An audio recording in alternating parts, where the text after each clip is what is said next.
The Langdon estate stood like a monument to pride, iron gates, marble pillars, and the illusion of invincibility.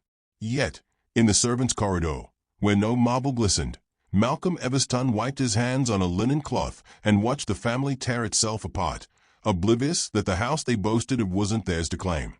He had been invisible for so long, most forgot to acknowledge him. That suited Malcolm fine. He had learned, years ago, that power was loudest when silent. But the day Victor Langdon slammed a contract onto the oak dining table, threatening to mortgage the estate for a business gamble, Malcolm felt the weight of his promise stir. The house wasn't Victor's to wager. It never was. Decades ago, on a night drenched in scandal, the late patriarch had summoned Malcolm to his study, trembling with guilt and desperation. "You saved my life, Malcolm. This estate, if my bloodline fails it, if they fails its purpose, it will be yours to guard. You'll know when." Those were his last binding words. Even though the Langdon estate was owned by the Langdon family, it was help homeless people and that the former patriarch did alongside with Malcolm. But after his death his children had stopped the estate of that purpose, and even the government funds that is always given to support the estate is getting wasted by the children. Malcolm didn't fight for the estate for years, not because he saw no reason to, but because he thinks he can't do it alone. And now, watching Victor sip wine, ridiculing a staff member for her accent, Malcolm knew the moment had arrived. But Malcolm was not a man of reckless declarations. He wouldn't teach them with threats. His lesson would come with the arrival of Delilah. He's too old to be fighting for property now. Delilah Hartwell, his granddaughter.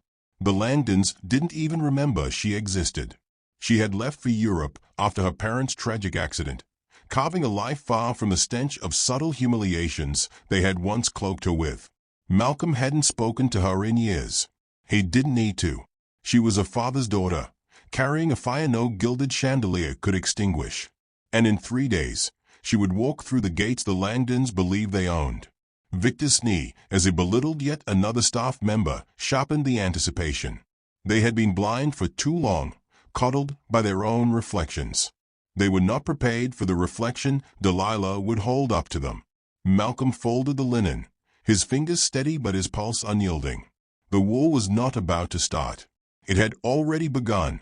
The Langdons were preparing for another of their grand soirees, the kind where champagne flowed like water and hollow conversations echoed in marble halls. They had no idea their guest list had already been rewritten by fate. Malcolm stood near the entrance, adjusting a vase no one cared about, when the heavy gates creaked open. A sleek black car rolled in, understated yet commanding. The driver stepped out, and from the back emerged Delilah Hartwell. She didn't wear her worth on diamond necklaces or designer heels. Her power came in the way she walked, measured, unfazed, as though every eye in the world could stare and still miss the point. But Victor Langdon didn't miss her. Who invited? The Helps family. Victor muttered, swirling his glass. Someone tell her the servants' quarters are round back. Delilah's lips curled into a smile that didn't reach her eyes. She was once a girl who shrank under their sneers. Not today. "I'm here to speak to Mr. Langdon," she said, loud enough for the hall to hush. Victor approached, arrogance in every step. "You've spoken. Run along now, before you embarrass yourself." Malcolm watched in silence.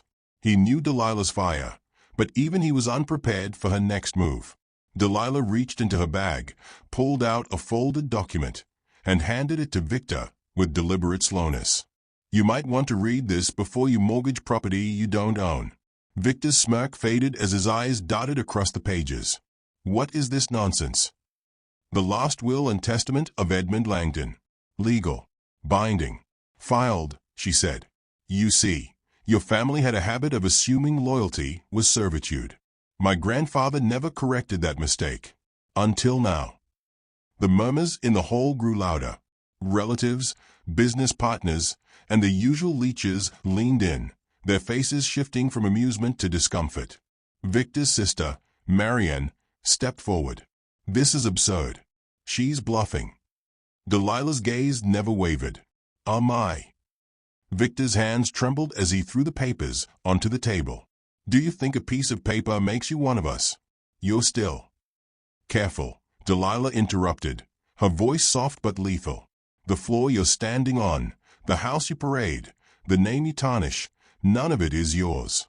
You can insult me, but know you're doing it in my house." Silence. Deafening. Humiliating. Malcolm's chest tightened. He had waited years for this. But watching Delilah stand unshaken, facing a room of wolves with nothing but a name, stirred an emotion he hadn't prepared for. Victor tried to laugh, but the sound cracked. "Do you think these people will side with you?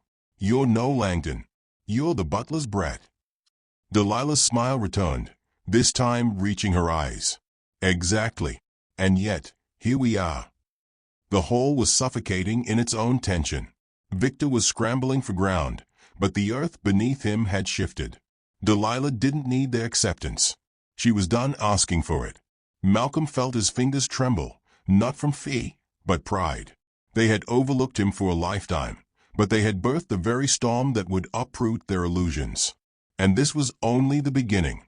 The next morning, the Langdon estate was no longer a house. It was a battlefield. Lawyers arrived before sunrise. Victor had called in every favor, every contact, determined to tear apart the will that stripped him of his empire. But the more they read, the clearer it became. Edmund Langdon's final wishes were ironclad. The estate belonged to Malcolm Hartwell, and with Malcolm's signature, it passed directly to Delilah. Victor paced the study like a man trapped in his own reflection. His sister Marianne sat stiffly by the fireplace, her face pale, her lips pursed in disbelief. "She's bluffing," Marianne hissed. "We are Langdons. Here's a butler. She's nothing." But the legal team remained stone-faced. "Legally," one of them said, adjusting his glasses, "the estate is no longer in your name. Challenging this will is possible, but the case is unwinnable," Victor snapped, slamming his fist on the table. Meanwhile, in a smaller, sunlit room, Delilah sat across from Malcolm. No suits, no papers, just two souls bound by years of silence. "You never told me," Delilah whispered, fingers tracing the edges of an old photograph on the table. It was her as a little girl, sitting on Malcolm's lap, both of them laughing under a tree. "It wasn't the right time," Malcolm said. His voice was steady, but his eyes betrayed the storm within. "Your parents wanted you far from this world, from the weight of it. But you carried it alone." Malcolm's gaze dropped. "I stayed because loyalty is not a weakness. I wanted you to see that some battles are won by standing still." Delilah's heart clenched. He had spent decades being invisible, not out of submission, but patience. A lesson in endurance, etched in his every wrinkle. A soft knock interrupted the moment. The butler, who had once taken orders for Malcolm, stood awkwardly at the door. "Miss Hartwell, Mr. Langdon would like a word." Delilah stood. "I'm ready." In the grand hall, Victor waited, his confidence bruised but not yet dead. "You think this is over?" Victor began, his tone sharper than a blade. "Do you know what will happen when this story gets out? You'll be the face of the scandal, the help's granddaughter who stole a legacy." Delilah's laugh was light but dangerous. "A legacy you were planning to sell to cover your debts." Victor's smirk faded. "I know about the loans, the failing partnerships, the desperate deals. You were never protecting the Langdon name, Victor. You were gutting it to stay afloat." Marian interjected, her voice shrill. "You're Hartwell. That name holds no weight here." Delilah took a step closer. "It does now." The room was suffocating, but Delilah thrived in it. She wasn't just standing for herself. She was carrying every whispered insult, every sidelong glance thrown at her grandfather. She wasn't seeking revenge. She was reclaiming what was stolen with smiles and polite nods. Victor's facade crumbled.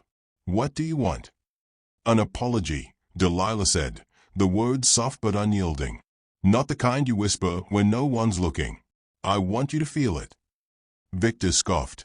"That's not going to happen." Delilah smiled. "Then you'll have until sunset to vacate my house." Malcolm, standing quietly by the door, watched his granddaughter dismantle decades of arrogance without raising her voice. The girl they once ignored, the man they never feared, had raised a storm in silence. But the storm wasn't done yet. Victor Langdon's pride couldn't bear the humiliation of staying a moment longer.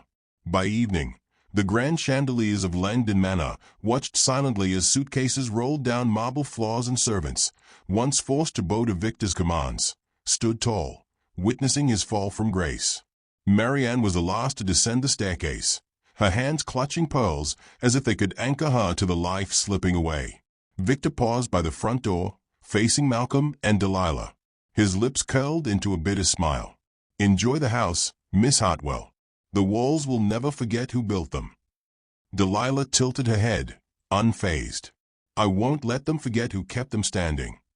Victor left, his legacy in shambles, not because of betrayal, but because of his own blindness. The door closed, and for the first time, the house exhaled. The following days blurred into a quiet storm of change. Delilah, though legally the new owner, refused to behave like a conqueror. She didn't redecorate the halls in flamboyant colors or throw extravagant parties.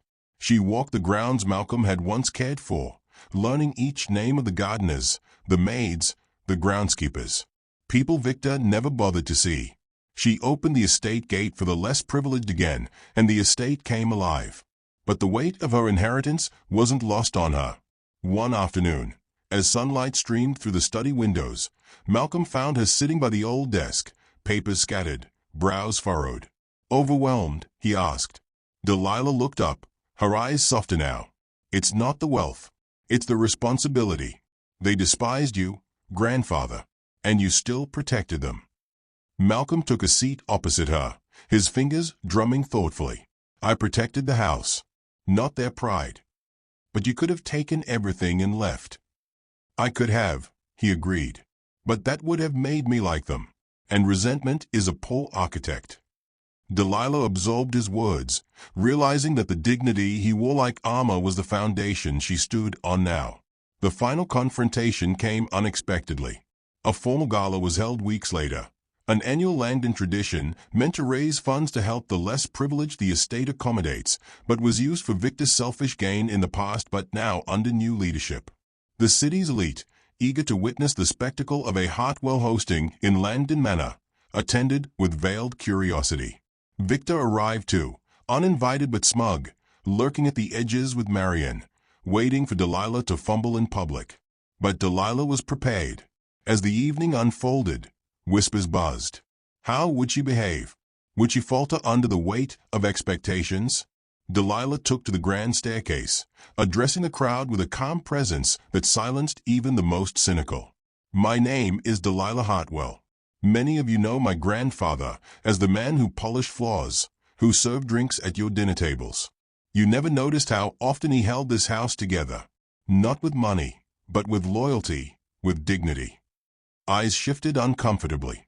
This estate, this legacy, was built by hands you refused to shake. Tonight, I stand here not because I inherited wealth, but because I inherited patience. She paused, eyes locking onto Victor's. This estate was always meant to serve the less privileged, but the former patriarch realized his children might not share the same vision, which was why he entrusted it to my grandfather. Some believed I was unworthy of this place. I believed it too, until I realized worth isn't given by others. It's proven by how you rise when no one is clapping, how you intend to serve others apart from your selfish again. The room broke into applause, not polite, but genuine. Even those who had come to witness a failure found themselves swept into Delilah's quiet strength. Victor's smirk faded entirely, his sister shrinking beside him. Later that night, when the guests had gone and the house stood still, Malcolm and Delilah sat in the courtyard, gazing at the stars. "You didn't need to humiliate them," Malcolm said with a faint smile.